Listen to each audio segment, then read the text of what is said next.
Oyo Congo.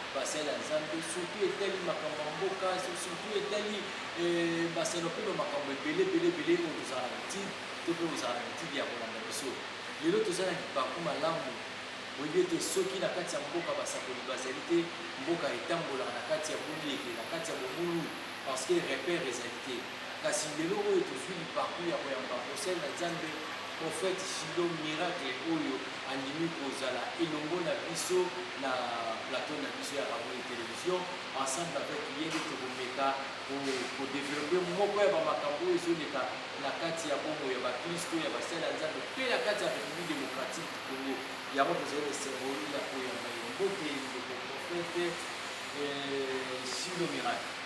Mbote monsieur le journaliste Nzamba Pamborayo. Oui, le tozali liparcours ya koyamba opana na biso na mboka na biso na plateau na biso ya radio et télévision bonne santé bota et puis la santé monsieur le sang Yesu le tout puissant de Jésus-Christ la position force de Tokorongo et la femme où il faut que les deux avoir la mission aux Arabes pas à la donateur de l'homme branché visitation que l'action de vos Arabes Oyoka Mambo Oyoka Moutiarakati et c'est que soit rappeler en ressources. Merci beaucoup prophète Shilo. Mais pourquoi prophète? Les locaux de témoigner en mboka na biso ba beaucoup pépélé. Pour prophète yo comme prophète ndenge salama ndenge le ba de prophète papa na yo moko milatisa yango penza ndenge na nga una kima na ngana kima ministère on a un ministère compliqué très complexe donc itumba na Seigneur FCA atako ba lu bazali yo zala kaka anyo lu bafiseur bazali na ba anyo bazali bazali image de Jésus-Christ. Aucun serviteur de Dieu à cause de titre na yemoko. Nous sommes tous ça dans nous sommes sérieux nous avons qualifié nous avons qualifié na lolo. Nous avons bota mara na eba été que dans le ministère prophétique. Yangai depuis au moins âge à 8 ans, 9 ans. Nous avons sauté dans le Bango. C'était un autre prophète de Atalama, il a eu un prophète. C'était Timothée qui est sa papa. Chez la maman Faïda qui nous salue de loin, les savants de Dieu, il a évité qu'il nous puisse nous. Il a passé Simon Tsakala dans la zone, si matériel à court, il va dire quartier cité d'assez combattants, avec un autre travail. Nous on intercédé seulement, on intercédé. Vraiment qu'il y a ça un message vrai, sincère. Et un jour, nous avons les camarades pour la tête à soi, à Benina, avec si maman, c'est un prophète. Elle n'est pas trop jeune, vous savez pas, il est un prophète. Quand nous avons bon de là, le Seigneur est un ministre prophète, il est agent de l'ordre. Il a fait son mission de détruire le faux prophète. Dans mon ami pour le fumama, dans mon amour des opéras, dans mon ange, dans mon tambola, dans mon 4 anges, dans mon 4 mots. Il va aller bâtir ma bourre de ciment, dans mon ciment. Dieu t'a donné une grande mission. Il est un prophète des prophètes. Prophète seulement pour la République démocratique du Congo, prophète pour le monde entier. Mangolo pe na mawanzambe nazolo bate pour se extrapoler. Les athées pour le carton vers loi, on a la sévérité musique poéma, on a talentueux, on a artiste. Et ça la discussion dans le tout puissant dit que non, Royemba na David pas Royemba. Na koza na nzambe pour sapoli. Voilà grâce. Nous avons une particularité où nous avons alors, à Epsengai, on s'appelle beaucoup de mouvements, on s'appelle la nation. Par rapport à la Romitia, on a un message à Mboka Batusus, les vrai, Mboka Batusus, un message à États-Unis, il y a Russie, il y a États-Unis, il y a Russie, il y a France, il y a pays déjà, et okomela bango ndeni, ça c'est un. Deuxièmement, na mboka na biso mpona koyeba pa na mboka na biso bazo reconnaître un prophète par rapport ya bamessage oyo azoloba mpe ezokokisana. Mais sikoyo neti na république démocratique du Congo na tosentir yo te obimi olobi ke eloko boye kosalama mpe esalami, ou bien par rapport ya situation moko ekoya na bajours à venir ekosalama mpe esalami. omoni baprofete batype lokola biso to baprofete oyo tobimabima par te biso tozala recherche. Nous sommes des prophètes rares. Mais yo za la message ya Nzambe ba ke ngoso kwa. Voilà. Il y avait une prophétesse dans la Bible qui s'appelait Hulda. Roi roi Akab, roi Josaphat, na roi ya mboka mosusu ya mboka oyo Syrie. Ba rukaye. Ba jara ba prophète wana. Ba bibisaka te bazapena kokima te balakala te. Yo za la message ya Nzambe. OK. Yo za la message ya Nzambe alobi mpona République démocratique du Congo. Comment bato baza concerné na kati ya likambo bakoya vers yo pendant que bazwi révélation moko te ozomona te ke ezosenga na yo nokende vers bango. Voilà, ça c'est vrai. Baja baprophète oyo baprophète oyo nzambe autiliza bango baja baprophète moko basalama basentiment te. Ye fo yoka nzambe ata obengi ngai na émission na yo naya te ka tala pose émission nakovanda na se constater na tuni nzambe est ce que opermettre na kende soki nayoki alobi oyi aokende papa toza phénomène naoloba na ndenge na bite okondima 23h nazoleka nzambe ayosana kota na parcelle mo mingi kiloko alobi soki moko naokeli mwasi wana mama mobali nazokenda kindi kasi na butu na 23h otoke porte à une grande personne que tu connais pas ou tu connais pas. Yoka madame, c'est qui? Il fait déjà trop tard. 23h monsieur. Madame, s'il vous plaît, écoute-moi. Bon, parle, je t'écoute. Il fait trop tard. J'ai dit, tu viens d'enterrer un monsieur. Attends, dans 2 jours, il y aura encore un autre mort. Il s'appelle comme ça. La dame, oui, on vient d'enterrer. Ah, comment tu sais? Je vis ça. Il a ouvert la porte. Elle a ouvert la porte. On m'a fait entrer. À 23h, s'il vous plaît. Je fais l'œuvre du Seigneur. J'ai arrêté l'esprit de mort. Je lui ai conseillé. Je lui ai dit, il faut beaucoup prier. Elle était catholique. Elle a cru. Elle est entrée dans la maison. Elle a pris ce qu'elle devait prendre. Elle a soutenu. Donc, nous ne sommes pas les gens qui font l'œuvre du Seigneur avec sentiment pour chercher un gain sordide ou bien chercher la vaine gloire. On a mis ses pénitents. Non. Nous faisons ce que nous faisons par la grâce et la volonté de Dieu si Dieu me le recommande. Je peux donner un exemple. On va aller à Mirador, il y a une émission, je vois un artiste ici qu'on appelle Fanny Poupa, venu tout près de moi. Pasteur, s'il vous plaît, je vais parler avec vous. Ok, nous sommes maintenant en retard. À l'époque, j'étais dans un orchestre, il y a profil, on m'a dit, j'étais obligé de faire le travail de Dieu. Dieu m'a dit, écoute-le. Homme de Dieu, il y a là,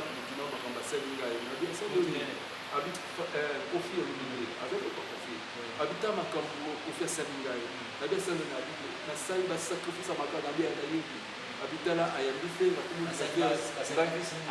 non seulement il m'a ebsenga wana kolo bangote ebsenga bongo na déontologie prophétique ezali pe nalobi bona yebi nasa skoni pona wana bozela na émission habitons s'il vous plaît pas yene fala le kaliboso donc tellement que Seigneur dit yebsa na journaliste c'est journaliste s'il vous plaît abi wana zolo ba la te pembe abi homme de Dieu tala vraiment masali tala nabite zamba zo pambola yo nazomona liboso no album au ça de cartonné naoka mo bato na yebisi j'ai prié il était venu humblement ce que je respecte chez lui azar poli azar humble faut mona aussi na romi kitsa noso alors naoki molimo na loba ki te bona loba cet esprit ainsi dit l'Éternel yebisi abima asala album yebisi que komate ça la succès dans si sur les salama akeba au côté de la dimension moi élévation ma quasi tel point que les alama quasi abosa na zabete abosa na badimte azala pe reconnaissant na yo muto zolo banaye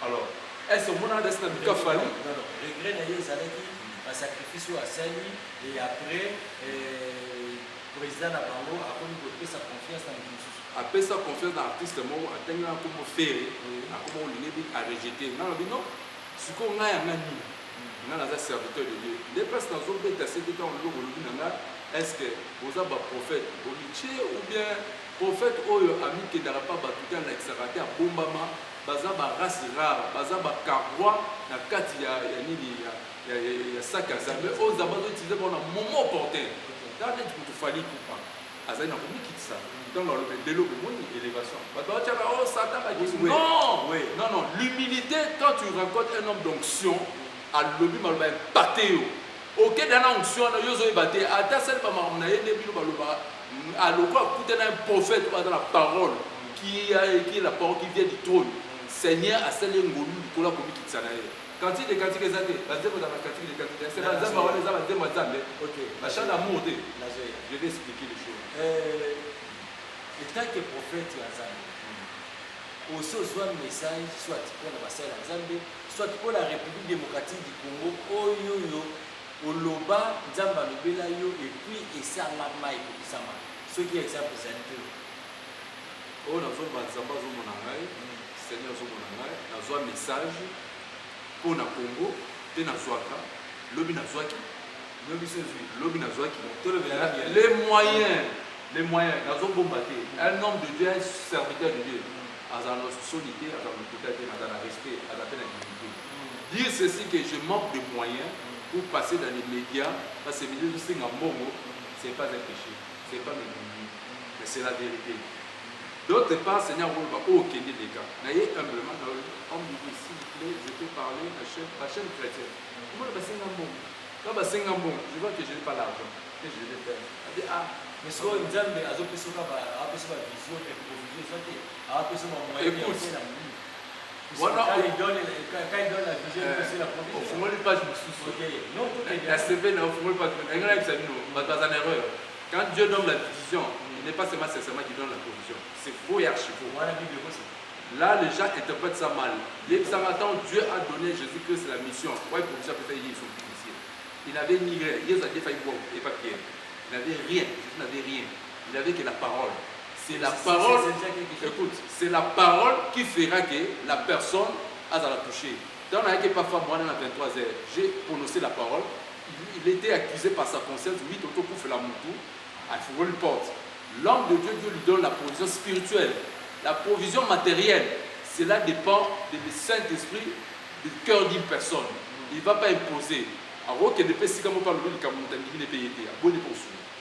par ignorance. La geste, il y a Salomon. Ils ont fait des enfants. Il y a que Israël, les enfants d'un peuple karaté au dans sang juif, bazapé d'un peuple noir. Les enfants du maquis, dans lien. Il y a Salomon, dans le règne de Saba, ses enfants-là étaient nés, bazaraki. Peut-être la peau noire. Une des peuples, les Tutsi, na sous Nabamo, Naba, Tutsi, Naba, Outou, les races nilotiques, il y a un moment de ce sont les peuples des enfants d'Israël. Je vous dis la vérité. Rwandais, bana 100, basa descendants de Bakoko, parce que Salomon a fait des enfants de Saba. Et là, voilà comment on fait. Ceux qui nous ont aussi, ils ont souffert de leur guerre, ils ont protégé par Rwandais. Zamba ont protégé par Rwandais, mais tellement que c'est un peuple qui ont, au moins dans le Makila, il y a l'intelligence. Il y a deux sortes d'intelligence. Intelligence innée de Dieu et l'intelligence de la malignité. Donc, tribu Aïe. Donc, ce sont des peuples très intelligents. Tic-tac, la façon de travailler, la dimension de ils ont intelligence innée de Dieu. Ce qui a ça, exceptionnel dans ma vie. Il y a une malignité, mais il y a une révélation, la dimension. Comment il y a dans la pire que nous travaillons. Maintenant, la solution, maintenant, ça reste Dieu lui-même. Parce que Dieu n'a jamais rejeté race naïe, makila naïe. Par exemple, la makila va porter ce règne de Saba. D'ailleurs, son artiste, il s'est mêlé par Koufara, par Botarabana, par-ci, par-là. Au moins, moi, papa, oui, recherche. C'est comme ça aussi. Alors, parmi les tribus, il y a place. Le cas va se retrouver à place, il y a un moment d'organismes internationaux derrière. Belges, Français, Anglais, derrière race, parce que race juif et ça. Et puis pendant dans le monde entier, juif, juif, au moins dans le cas de la tribu en Angleterre, il y a d'autres juifs aux États-Unis, juif bazali, par rapport à la guerre et à la République démocratique du Congo.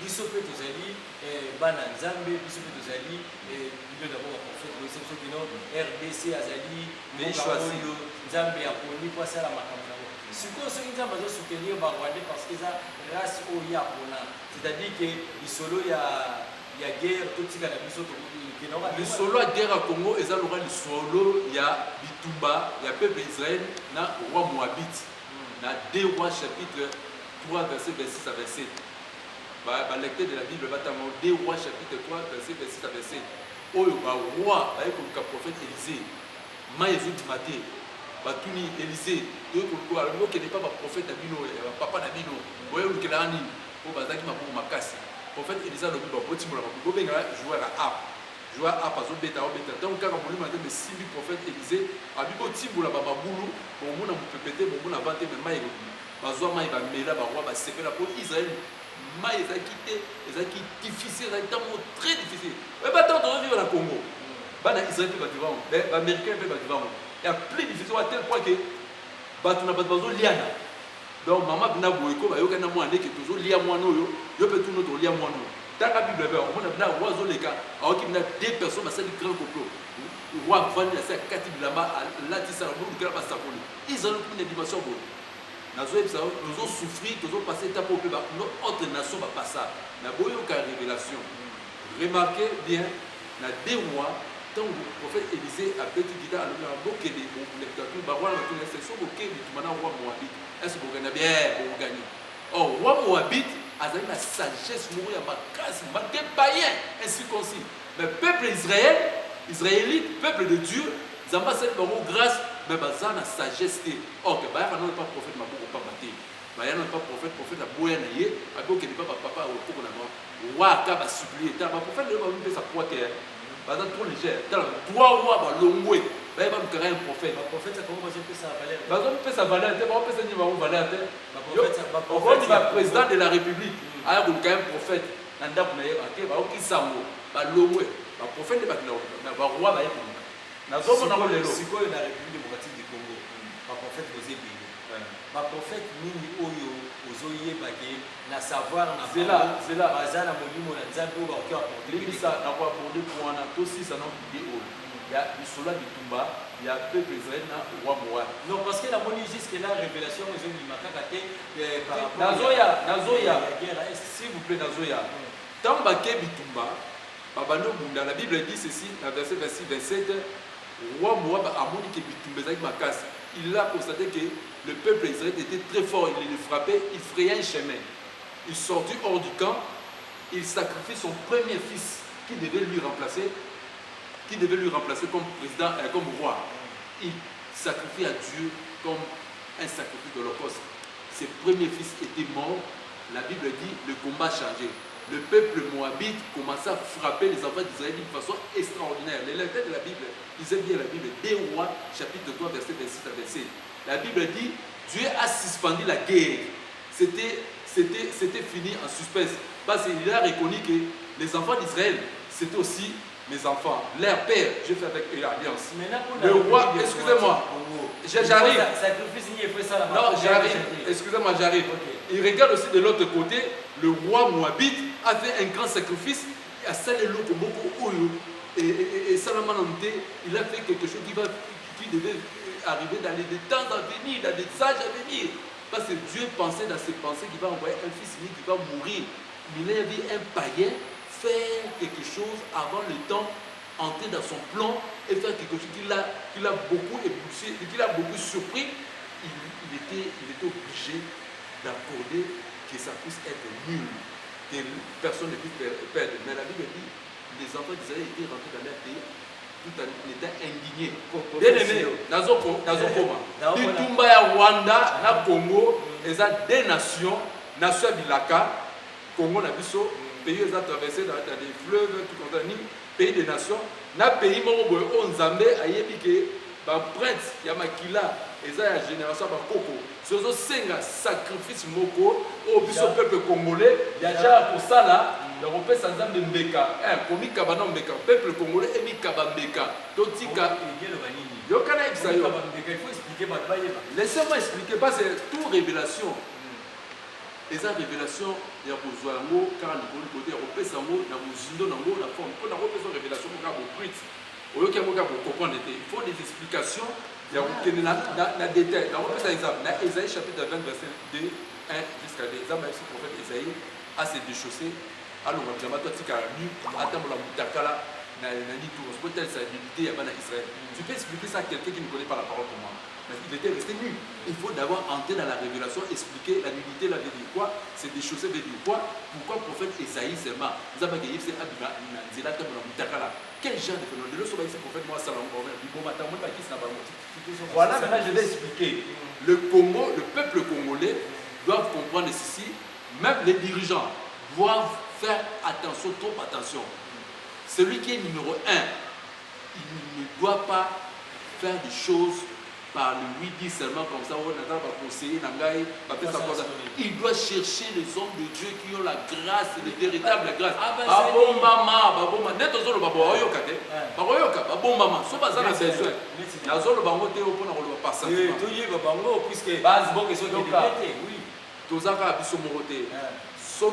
Président de la République, Azan a besoin de 6 000 terrains. Tu sais que j'ai prié pour pasteur Roland, qui est mon aîné.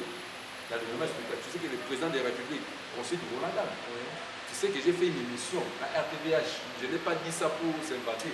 Roland c'est un papa, Azan papa, c'est un modèle. Il s'est humilié pourquoi? Parce que dimension par dimension. Parce que dans la carte église, à toi, la parole du salut, on a fait ces messages. Foukami est mon ami, n'a pas moi, n'a papa. Pasteur Djibiglay, papa Safari, pasteur Safari, que je salue de l'heure avec l'intercession à Bango, le lundi.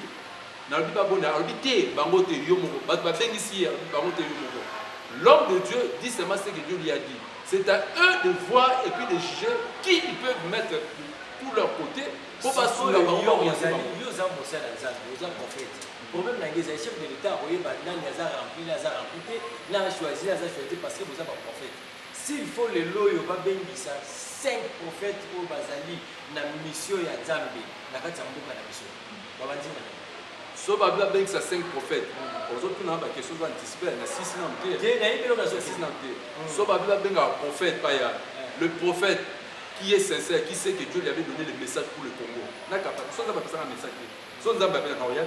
Un prophète ministre de Dieu. Ah, on a sentiment de. Prophète mon côté na Congo. Na yebi bazali. On peut donner un exemple. Il y a un petit enfant que j'ai vu de l'âge de 13 ans. Un petit enfant que j'ai vu l'état-major. Moi, écoute, moi, à 13 ans, je vais l'appeler un prophète. Pourquoi? Il a eu un message costaud. Regarde à cet âge-là, Dieu l'a utilisé. Comment quitter pas Zanango? C'est l'esprit de Dieu qui conduit. C'est une dimension de Zanango. Il y a une dimension de sentiment. Il y a une autre dimension de un bon mot. Reconnaître moi, parce que. Reconnaître moi, parce que. Nana Kenda, avant président de la République, comme président. Wana tant papa Tshisekedi azaki na nini tant mazo sa meeting na Kenya on a côté il devait faire sa message azana mwana moko na famille présidentielle bana mwana moko aza jeune fille à Pembe à la lunette pour entrer on m'a compliqué. OK. J'ai causé avec cette jeune fille là, il m'a dit papa moi je vais te conduire pour voir notre pépé. Je lui ai d'abord donné le message. La mort du président la mort de papa Tshisekedi. Dieu m'avait dit, dites-lui qu'il arrête, qu'il sort dans ces histoires, qu'il puisse prendre notre lignée. Ok? Moi je te dis la vérité. Un homme de Dieu qui assume la responsabilité quand il est prophète, alors la vérité, s'il n'y a pas qu'à on m'a donné le message d'aller lire. Mais pour entrer, je ne sais pas qu'est-ce qu'il fait. Nabi aux prophètes. Ok. Parmi les prophètes, il y a besoin de 5 qui sont qui va accueillir et pas chef de l'État ou bien aux autres chefs de l'État. Message vrai pour tous. Je vais te dire la vérité. Président de la République, il y a beaucoup à bien ça prophète. À cela, un prophète. Comment on a joué le temps? La président de la République, il y a ça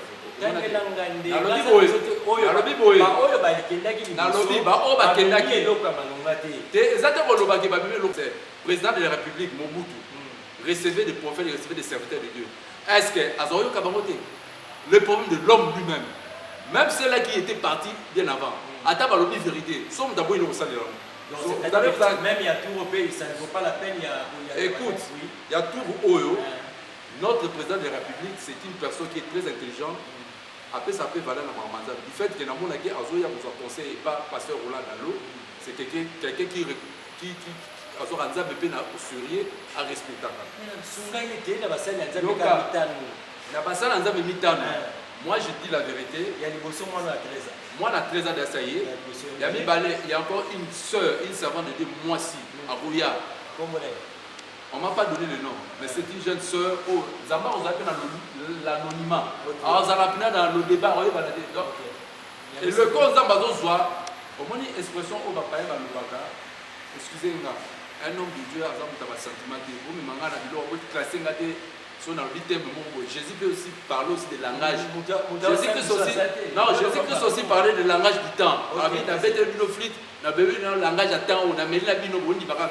Jean est venu, il a bu, il a mangé. Nous avons sans forme. Quelque chose de vrai,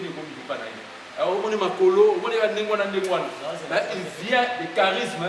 À l'objet de ma commence à bateau, ma bonne à Komboko, motos au talak, oh, et l'eau de bien. Mais à ça, la vérité sera absolue. Car la mélo, on a comme quoi. Vois mon mot.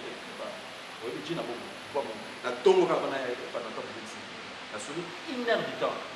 Moi-même, j'étais surpris comment j'ai parlé avec ces tons-là. Je me respecte, Azam, maintenant, on a un peu de toi et aussi. Le quoi, Azam, Tanzam, on a passé à certains lieux. C'était un homme de fer. Troisième lieu. Moi, la recité va monter. Le problème qui est là, je dis des pistes. Il y a des hommes de Dieu, aux hommes à préparer pour avoir. Il y a bateau aussi baleka. Aux autres, au bamona et basola. Nous avons une news sur baleka, va porter sur l'eau. À cela, la grâce, grâce continue. Moi, pasteur continue. La fille, au moins, on a grâce. Mais tu penses que cette fille-là, on n'a pas eu le temps de parler sur la terre? Ils ont parlé. Il faut pas qu'on pas chef de l'État. Parce que tout ça, le problème, au début, comme un sacrifice, il faut ça sacrifice à ma case pour que guerre et comment équilibrer ma cabousse à ici. Sacrifice, sacrifice, sacrifice spirituel. Voilà, et ça, c'est comme ça, il y a par rapport, il y a aussi basala nzambe nini oyo mokonzi mboka akoki kokutana bango basala nzambe oyo bakonzi bakokutana bango za basala nzambe bazana ora bazozwa recevoir message du Seigneur neti babiso neti ngayo deuxièmement oyo lekai wana 13 ans troisièmement a mwasi aza mwasi namonaki me nayebi komode namonaki mpe na mission na réseaux sociaux lui Zamba apesaki message ya kodénoncer ba faux serviteur de Dieu. Bon, excusez-moi, ancienne femme, il y a une scène femme de grâce. Les choses qu'il disait, c'était vrai. Dieu m'a dit c'est vrai.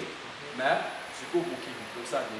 C'est que cette femme-là, si on la cherche par le président de la République, Ayo Kaye, je pense qu'elle a la race. Il n'y a pas prophétesse, Chamou Bakata.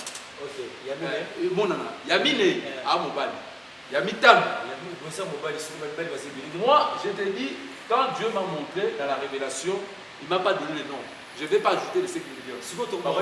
Moi, il y a un temps où situation où nous allons au Congo, les autres bima, la carte de la crise, pour Kongenga.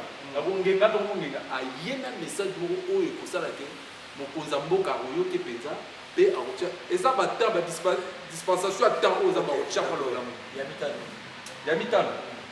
Il y a un charisme local, prophète Otokufa, Nigeria.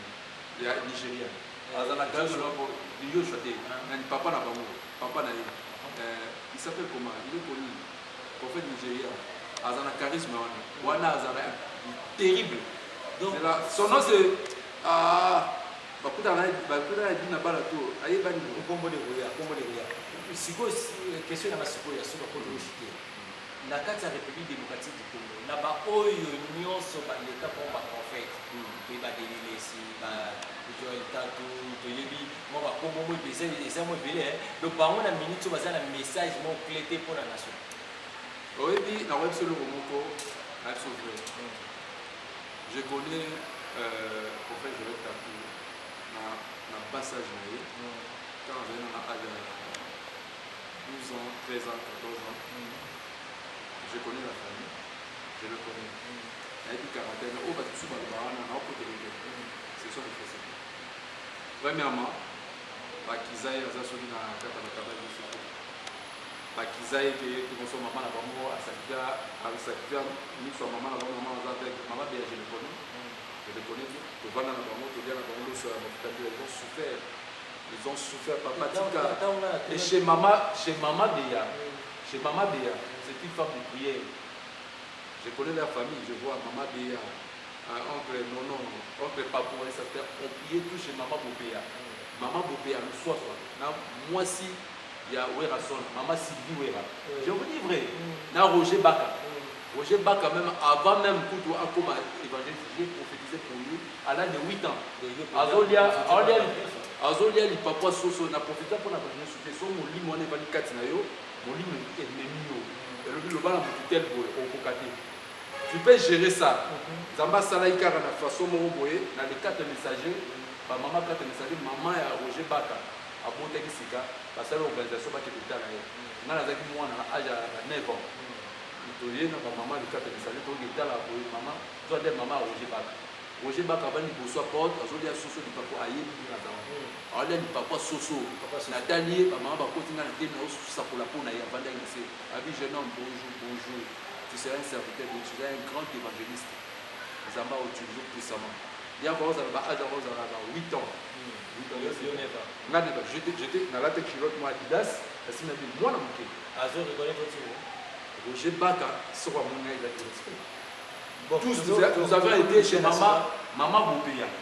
Maman Bopéa. Je vous dis vrai, Joël Tatou, maman Sylvie Ouera, maman Béa, nous avons Roger Baka. Pasteur Thierry, pasteur donc je vous dis c'est vrai, ce que vous dites maman Sylvie, moi j'ai chanté.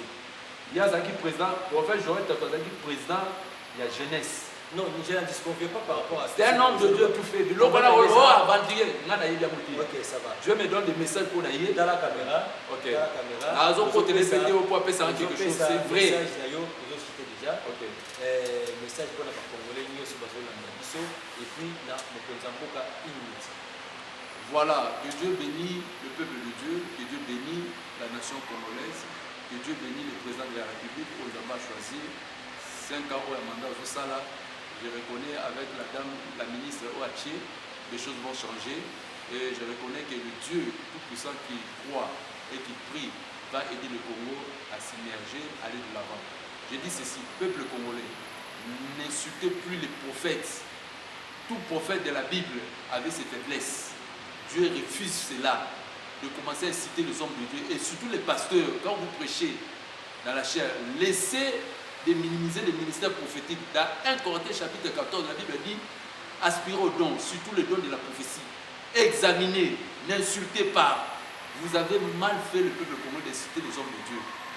Deuxième chose, concernant notre président de la République, continuez à persévérer, croyez aux prophètes. La Bible dit dans 2 Chroniques 20-20. Croyez à Dieu, vous serez affermis, mais à ces saints serviteurs, les prophètes, vous réussirez.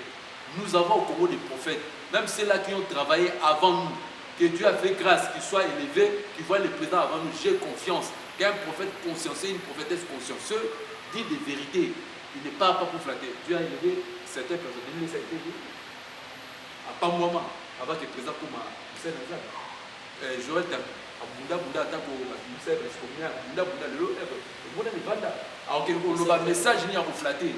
on a parlé, ce sont eux-mêmes qui doivent juger. Quand on donne un message à une personne, la personne lui-même doit juger.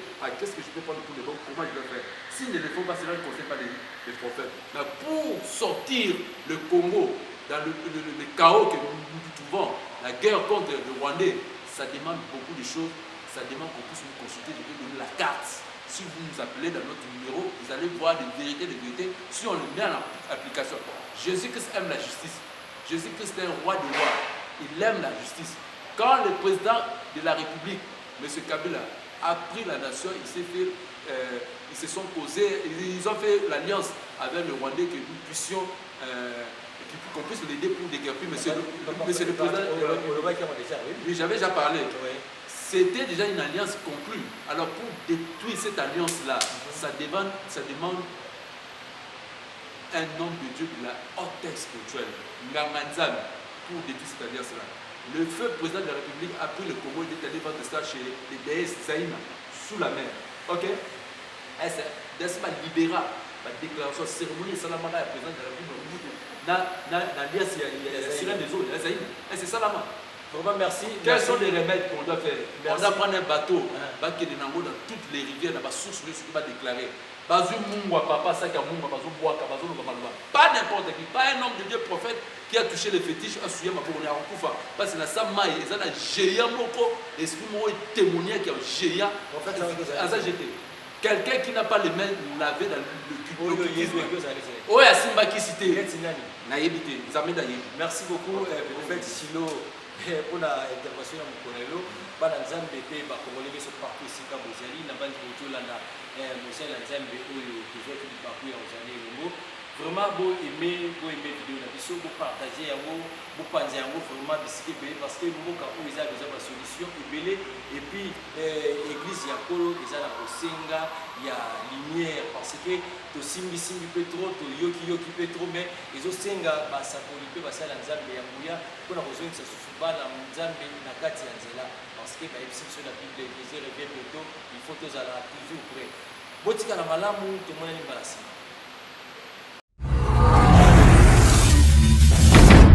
Oyo Congo.